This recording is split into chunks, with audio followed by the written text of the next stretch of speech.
Hello, my name's Kristin Atherton, and it is my very, very great honour to be here talking to you today about an incredible novel by Pat Barker called The Women of Troy.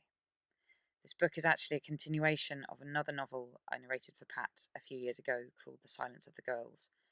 This book, The Women of Troy, does work as a standalone book, but as a continuation of The Silence of the Girls, they both deal with the legend of the Iliad. You may be familiar with it already. It's the story of the fall of Troy, but even if you're not, you may well have heard of characters, especially through movie adaptations, possibly through other novels, of characters like Achilles, Agamemnon, Odysseus. Now, what Pat's books seek to do, with beautiful, sparse, brutal, uncompromising prose, is to examine this legend, this war, from the female perspective.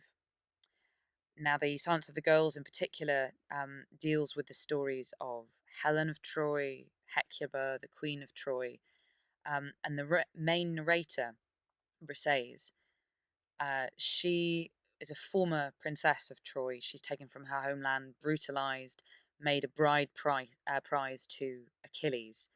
And whereas the Iliad tells this as a romance, a love story, Pat looks at it from possibly the slightly more realistic perspective that Briseis would have been brutalized, raped, she would have been treated as a servant and a piece of property. And what is extraordinary throughout these books is, despite how brutal and uncompromising and often disturbing they can be, they're also deeply moving because they deal in how these women survive in extraordinary circumstances, how they band together, how they are rivals, um, how sometimes they have to do things themselves of which they're not proud.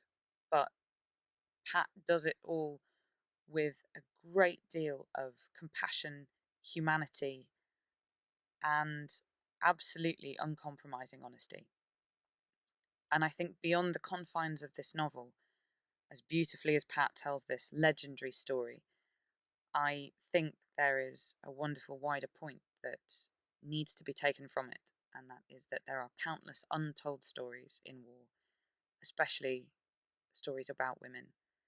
This book deals with the highest, with queens, with princesses who are brought incredibly low, and with women for whom life has always been hard, who have not been born into privilege or circumstance, but all of them have to survive.